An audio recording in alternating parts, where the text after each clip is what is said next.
Welcome back, everyone, to episode 4 of Let's Play Distant Worlds Honorverse. The first thing I'm going to talk about in this episode is actually going to be research, because I think we're going to make an adjustment. I've been doing a little thinking off camera. I think weapons is fine. We want to set up, make sure we have enough research queued that we don't run out. So we'll do improved logistics next, and I think I'm just going to queue up efficient blasters beyond that. And that should take us a little while to get to. The important change I'm thinking of making, and I think I'm going to make, is instead of getting shields next, although those are incredibly important for defense, I think we're just going to immediately queue up the next one in hyperdrive and do shields afterwards. I've never done this before. This will be kind of an experiment.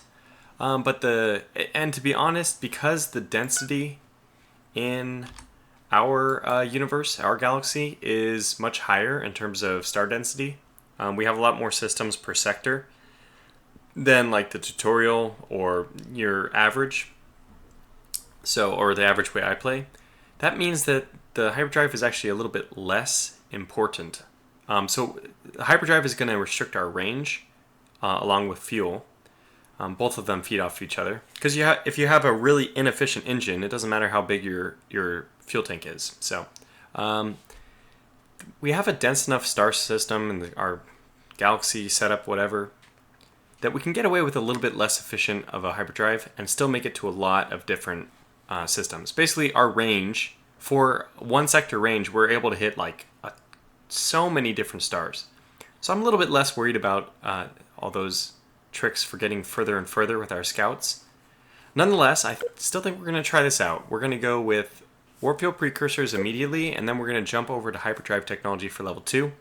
And it's a really big, important change that you note when a technology is either developing something new, so this is the Galaxies hyperdrive, or some of them make improvements to something. And that's a really big difference. So once we get the Galaxies hyperdrive, I have to retrofit everything in order to take advantage of this. But we don't have to for the improvements. If I already have a Galaxies hyperdrive on a ship, once I research this technology, the improvements, the upgraded speed, energy usage, etc., just immediately takes effect. And that's really important. So the reason why you want to get these bottom technologies ASAP is once you get all the base technologies, you can start upgrading whichever ones you want without making any changes to your ship, which means that you can get a base design for a ship that doesn't need to change until you get to the next, non-improvement technology. But if you can get a bunch of base ones, then after that you have to get a bunch of improvements. So your ships should stay the same more or less for 2 tiers of research, which is great. It's a lot less micromanagement, so that's really helpful. But we're going to do things this way. We're going to jump into the Galaxies to get that one up immediately. That means our scouts probably won't have to change for quite some time. Other than that, it's going to take so long for this hybrid. So warp field precursors took a long time, and that's a 1200 project size. The first one after that is 2400, so double the amount of time. Now we have a really heavy focus in energy. So right now we're doing 330k. So we're not doing too bad. This should take us, it's still going to take us quite a while to get this next one, 2400, but maybe not. It's not going to be an eternity before we research it, at least. Okay, the last thing is for high-tech and industrial. I had this set up, and I think this is still what I want, this Rusin technology. But instead of taking down our savings, I'm going to do another kind of jump into the future. I'm going to try to get colonization before I get our lower maintenance, because we probably won't have too many ships, especially military ships. We probably won't have too many of those in the very beginning, so we don't need to reduce maintenance too much. But more importantly, getting colonization quicker is going to allow us to get population on other planets quicker, which is going to increase our tax rate in the long term. Now, planets you colonize take an absurd amount of time to become functional, especially on the harder difficulties. I'm not sure if the harder difficulties, it probably doesn't slow down your population growth. I think it increases other AI's population growth. But anyways, so what are we doing here? It's 521. This episode is going to be a lot about ship design. So let me just pause and make a brief public service announcement that if you don't want to see ship design, you might even just skip this episode entirely or jump to the very end of it and see where I get to, because we have a lot of ship designing to do. I'm going to, first of all, we can do something right away. I can design the new our private ships because we have upgraded fuel and upgraded cargo, which are the same. They're both the same thing. Our storage systems upgrade to standard fuel and to standard cargo. So we actually want those to happen pretty quick. And not only that, but upgrading our stations, the mining stations we already built, upgrading them actually, it acts as an income. I know that's a little bit confusing. In fact, it's a little bit confusing to me. The way I abstract it is, as the Kingdom of Manticore, the private company who own these mining stations, they pay us to go out there and fix them up. So they pay us the money, even though we don't really expend any resource to upgrade them. It's actually the private economy that's all abstracted to as well. So it's not crystal clear how this mechanic works, but nonetheless, upgrading these other stations is going to give us money. And we'll be running very low on money as soon as we get the hyperdrive technology, because it's going to require us to upgrade some ships. We're going to have to retrofit them and also buy some new ones. And all that's going to take a toll on our pocketbook. So let's get right to it then. Private bases. Let's go with all. Let's first start by auto upgrading, and I'm going to show you the difference. So the original one, the only difference here is that we have 2 small fuel and 8 small cargo. And now this is changing over to 2 standard fuel and 8 standard cargo. That's the only difference we're going to notice. So I don't have to do any changes. I'm just going to do auto upgrade, and that's done. Auto upgrade, and that's done. The other ones are obsolete. Close this. We're going to go up to ships and bases screen and go over to mining stations. And this is where we need to upgrade it. Now, the gas stations, we can just click like this, or control click that last one. Because we know that these are all going to be upgraded to the same exact model, which is the gas Mark II, because we don't have 2 different gas types. We only have the gas, there's no gas luxury. So we do this, and now when I unpause, we jumped up from 17 something to 19.2. That's all because of this retrofitting. So you can see that's the money we get for retrofitting the civilian stations. So if you want, you can kind of cheat a little bit. This money comes from somewhere, so at least it's not a broken system. The money comes out of the private economy's cash on hand. But often a trick is, especially towards, if there's desperate times, always the trick is getting the money out of the private bank and into ours. As long as we know that they're making a solid amount of money and it looks like their cash flow is very, very positive, $255K a year, that's great. So as long as this number is positive, and we prefer it to be very positive, then we know we can take from the cash on hand that they have, and we're not going to be injuring them or hurting them. So that's fine. So we're going to continue to upgrade the other ones. Now, for the mining stations, we actually have to select each one individually and take a look. This one's an ore, so we'll retrofit this to an ore, because we have ore and ore luxury. Let's go to the next one, select this one. This is an ore luxury, so this one should continue to be an ore luxury. And lastly, this one is another ore, so we'll retrofit this to an ore, and we're done with our upgrades. So this one costs 317. I didn't pay attention to the cost here, but that one's 317, so I'm expecting we earned ourselves about another 1,000. Yep, 19.2 to 22. Exactly right. So that's good. That's a little bit of a cash influx. Like I said, there is a kind of... I'm not going to do these cheaty things. I don't want to do things that don't make sense. You can, if you want, continuously retrofit stations between 2 different designs until you've moved all the private money into your own. But that is obviously cheating. You're exploiting a broken mechanic in the game, and I am not going to do that. Okay, so let's move on then. Probably only need to advance a little bit forward, and we'll soon have warp field precursors, which is going to cause us to do quite a bit more designing. Any moment now. And... okay, 99%. Any moment.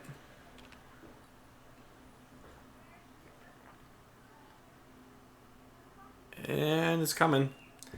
A big breakthrough, and this is going to completely revolutionize our society. So remember, we're playing as the Kingdom of Manticore, and our scientists have just come to us with this amazing breakthrough. we can travel, well, I think this already is faster than light. I don't know. Maybe it's not based on the time, whatever. But they've given us revolutionary faster than light designs. Okay, so well, you know what? If that's the case, good sirs, let's go ahead and implement that for every ship we have. And why not? So first thing we're going to do is auto upgrade our scouts because that's going to increase their standard fuel, small fuel to standard fuel. Next thing we're going to do is we want to keep these guys pretty light. And the new dynamic of movement, remember for the previous movement we just moved in a straight line, so cruise for a long time was important, turn rate wasn't. The next one, hyperdrive, happens so quickly, especially when you're exploring a system. The new mechanic is move very quickly through hyperdrive from between two places, then stop, explore that, pivot very quickly, and go to a different direction. Because you can't turn while you're in hyperdrive, although you can turn while you're cruising. So turn rate becomes much more important for scouts after hyperdrive is developed. So we'll be cutting a lot of the ion thrusters, which is mostly the work of that is done by the hyperdrive anyway, and we'll be using the directional thrusters much more often. Okay, good. So we have, wow, 2,000 for our speed. I don't think that's going to end up being the case because we need to add a lot of fuel. We're only at half a sector right now. We're probably going to want to get this. We might take this up to the size limit of 230. So we've gotten a bunch of that right now. We need more happen life. We're at 226. We are still able to get 2,000. I wonder why that is. I thought that this would cause us to go drop the 2,000 down to 19 something, but I was wrong. I was mistaken. We can actually get 2 more directional thrusters. Let's take a look at what this. Oh, you know what? So the cruise of 15 and the sprint of 18 is not bad, but the turn rate of 10 is pretty bad. We might want to sacrifice that a little bit. I have 4 basic reactors on here. That explains it. Okay, that's to 1924, which is what I expect. It's not worth 18 size, which is 3 fuel cells or 3 thrusters for the 75, 76 speed that we gain. It's such a small fraction of the 1924 or 2000 that let's consider it insignificant. So instead, that gives us plenty to work with now, which makes more sense. Yeah, now we can get up to 1.76. This is great because we have a pretty dense system compared to what I am normally working with. So 1.76 sectors, which is still, as a reminder, of course, this is only 0.9 there and back. That's really good. That's plenty of fuel. So, let's see. Do I want to add? I think we'll take out. Well, let's see what happens if I just add 3 directional thrusters from here. Yeah, this is perfect. I like this ship exactly how it is. So 15 cruise, 18 sprint. It won't use the 15 cruise very often now. It may need to try to escape at 18 sprint. Now, I try to make my first military ships around 30, 35 for sprint. So this is pretty low, but hopefully they'll just get out. They will still use their hyperdrive to escape. So there's our Scout Mark II. Notice the huge increase in maintenance, 707, 406. But hopefully we can just pocket that, stomach it, because these are pretty decent scout ships, and we're going to build a lot of them. Next, the Constructor. Same kind of deal here. Drop a lot of the... Wonder why it was giving me that warning directly. 2 reactors, warp drive. We're going to add a lot of fuel. Okay, maybe not that much. 1.5 seems like a good target. We're going to need standard cargo bay. Maybe we added too much. How much do we have to get rid of? We have to go down to 1.2. Well, what if we cut another ion thruster? Okay. What if we cut another ion thruster? Okay, yeah, this might be what we end up doing. I want to get 1 more standard fuel, so we get up to 1.32. That sounds okay. And add... Okay, so this is the limit. 11% turn... What's the last one did give us a... Okay, so 11%, 11 degrees turn, and something's wrong. We've added too many basic reactors yet again. Oh, gosh. Yeah, so 1727, that is pretty low. Maybe we actually should... Do we need all this Happen Life? We don't. What did I do? Why did I add so much Happen Life? I made a mistake somewhere. So we only need 6. That's good. So 1757 is a little bit better. Are we missing something? I think everything looks okay now. 13, 15, that's probably okay. 11 degrees. 131. Yeah, I think it's okay. I think it's okay. All right, so let's save this. It's a little bit slower in the hyperspace, but I don't think it's worth adding another reactor. Let's try to, I mean, it's already 1,000. In fact, we didn't increase the maintenance too much because we got rid of all those thrusters. All right, good. So now we're done with state chips, but here comes the big grind. We have to go through all the private chips as well because they really do need hyperdrives. We can't get around this. Small freighter, very good. Let's take away 2 of their engines. Get 2 more reactors, hyperdrive. Gonna need plenty of fuel cells. 1, 2, 3, 4, 5, 6, 7. That is really low. Looks like this guy's gonna have to go above the 190 habitation life support limit. That's okay, because I think we should probably get 1.2 at least out of this. Let's add the new Happen Life. How are we doing? Ion thrusters, that's... I mean, I don't mind going down to 13 with ion thrusters. So we'll drop 1 more. But do we need to? I don't think so. I'm going to add it back. I guess we can increase the fuel. Maybe 1 more. And now we'll use the remaining 8 probably for directional thrusters. You know what? Is this last one going to add a lot? Yeah, we might as well. My mentality with the private economy, once we get it really jump-started, is we always want to use the private... Okay, rule... Like, let's think of this in like a rule of robots, like Asimov created for us. Let's do the same kind of system. Rule number 1 of the civilian economy is keep the civilian economy positive, which means give them a positive cash flow, make sure that they're on the up and not on the down. But rule number 2 is use them as much as possible, if you're not violating rule number 1, to increase the state economy. So I am doing a few things that aren't necessarily min-max efficient for the civilian economy, but the extra directional thrusters, the ion thrusters, all these things are going to help the civilian economy transport resources quickly between 2 spots. And that benefits me. Remember, although the civilian economy gets some benefit selling or trading resources that they're mining from planets or moving around, whatever, we don't see any of that. That's all just at this civilian economy, which is awesome about this game that that's all modeled, but we don't have any participation in that. All we need to do is get resources from this area to our starport where we can build something with it. So because of that, it's slightly better for me to choose a better civilian ship. I mean, quote unquote better for me is that it gets those resources back to me a little bit faster. So that's the motivation for my choosing maybe not min-max efficient for a civilian, but min-max efficient for me to get those resources back a little bit faster. So that's even if the maintenance is a little bit more, we don't pay that. That's the civilian economy. And we're setting them up so that rule number 1 is not violated. They'll still be in the positive. So I don't really care about the other things as long as they help me. Okay, enough talking. More designing. Okay, Happen Life. Take away some ion thrusters. Probably 1 more. Add fuel. That's probably about right. Add another turn.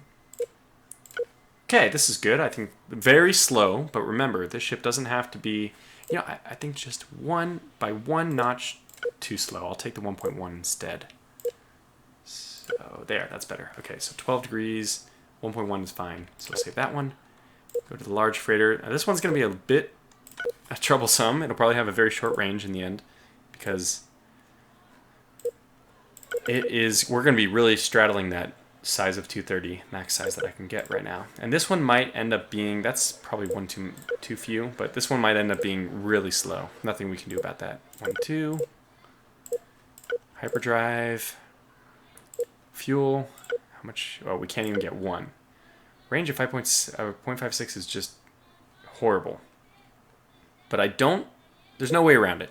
We're just going to leave it so that they have hyperdrive capability almost just for the system we're already in. They're barely going to move anywhere, but that's okay. We'll just need to upgrade this pretty quickly. We'll do that when the time comes. For now, they can just build this, and since we have 4 size left over, Okay, well, one thing we could actually do is get rid of one directional thruster, but it will give them one more size. I think that's worth it. Let's do that. Okay, so 10 degrees, which is good, and 11 and 13, which is extremely slow, but hey, they have hyperdrive, so that shouldn't matter too much. And we give them 2/3 of a system of exploration. A sector, I mean. Good. On to gas mining. Auto upgrade, edit. Drop down. Two more. Warfield. Having life. How are we doing on directionals? Only one. Probably going to get a few more. Let's get that fuel up. Oh, basically the first tier hyperdrive is so inefficient. I guess I should show this after we're done with this. That you need so many fuel cells to actually use them for hyperdrive. Could go 8. It's pretty slow. And maybe spend the last ones on directionals. I like that. Okay, so this is very slow, but it'll turn quickly, which isn't so important for gas extractors, mainly for them, the range. And hyperdrive is the most important thing because they don't have to turn that much. They just sit at a planet mining most of their time. So, but they will be able to turn very quickly though. Should we have used those extra 3 for another fuel? Or another, I mean, even another thruster, ion thruster? Hard to say. I think we are going to do that. 1, 2, 3. Yeah, I like that a little bit better. Okay, let's do that. And last one, the ore miner. So we've gone 20 minutes basically just with ship design. I apologize, but unnecessary evil.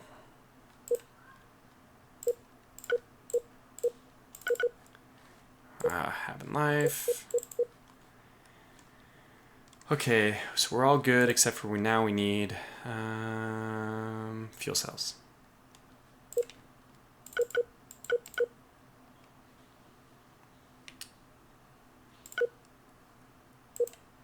Probably not that last one. Nope, take away. So get one more of these and probably 3 of these. I like that. It's good. 13, 15, perfect. Save. Good to go. So that's it for all of our upgrades. Everything's done. We don't need to upgrade our bases because, I mean, I don't really care about the fuel cells and everything on this. The next thing we're going to do for the Research Central is actually upgrade the capacity because we're at 370 right now and we're covering that very easily, but the only penalty you pay for going over, for making sure your research capacity is supplied and you overdo it, is you just pay an extra maintenance fee for the extra labs. And that's probably worth it to err on the side of caution. All right, so that is it. Next thing we have to do is get our ships to upgrade. So we'll just click on these guys, retrofit, retrofit, retrofit. We have a construction here. You'll actually retrofit from the planet because remember those are built from the planet. And I already know that I want to build another construction ship from the planet. So I'm going to actually get that one to build even while the other ship is moving into position. Because our planet is so fast at building things because of its 12 billion population. So the Dawning Discovery is going to be built while this ship just moves over to be serviced by the planet. And in a similar way, we have 3 ships here, which are going to be upgraded at our spaceport, which means because we have 6 slips, we have 6 slips that we can construct stuff at. I'm going to go ahead and build 3 scouts. These will fill up 3. We'll have the other 3 as retrofits. And now I'm just going to pay attention to these screens. These 2 screens. And as soon as we get some ships with hyperdrive, we'll send them on their merry way. The very first ships to leave our system. Let's see who gets first.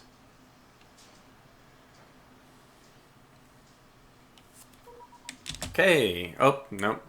Just kidding. Empire contacts are not interesting to us because we're going to explore on our own, and the money is much more valuable to us in pocket than spent on...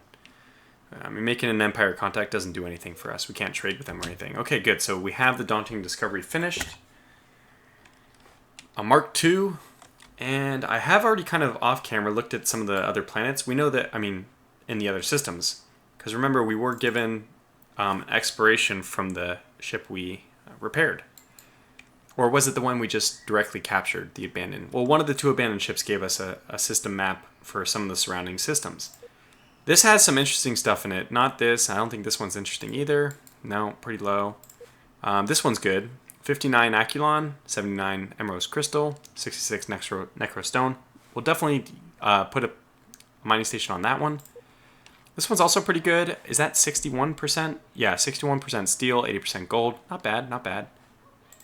Not useful. This one is probably not useful either. Yeah, it has none. But this one, Pantu 3, is going to be the first one I take from this system. 67% Aquasian Incense. 86% dilithium crystal, which can be a bog. I mean, it can be one of the things which bogs your economy down if you're not careful. And also polymer. Now, I think we already have a supply of polymer, 78%. We can always just check this. What is polymer looking like in terms of my resource locations? Yes, we already have polymer, but we don't have dilithium crystal, I'm pretty sure. Yeah, no sources of dilithium crystal. So this is such a high source of it too, 86%. On this planet, just if we go by our normal 120% rule, this planet almost doubles it. It almost is enough for two. I didn't do the math. I actually think it is enough for two mining stations on it. That's how like amazing great planet it is. So we have this one, which is our newly constructed constructor ship. We're going to have them build Ore Luxury Mark II, the new version. That's why I did it, because we're going to be building a lot of new mining stations very quickly. Let's get that one to go over there. Whew, that was a lot. Lots to say, and we're just about to get, there it is. We now have transport systems, which gives us the ability to do passenger liners, and also the ability to do resorts.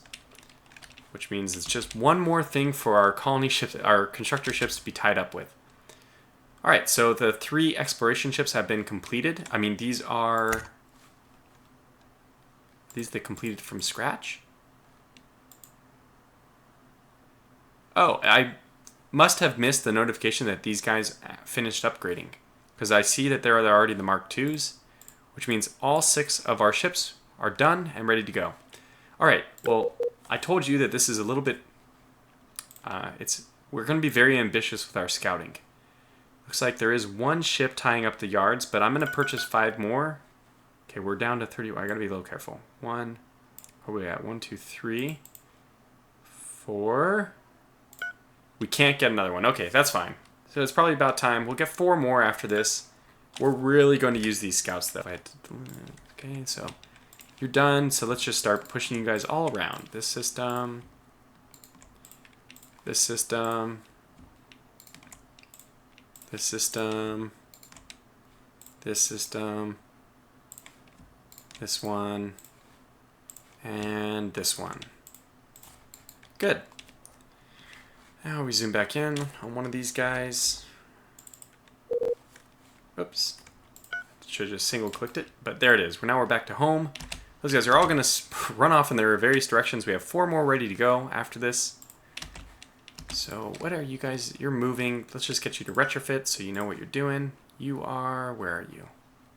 Yeah, you're on the way as well, so you go ahead and retrofit as well. So they will be retrofitting soon, hopefully. We're waiting for right now. Wild Scheme has just completed. Perfect. Now, it's kind of cool to see all of our exploration ships just complete, and they're all zooming away at the same time. The Kingdom of Manticore is very proud.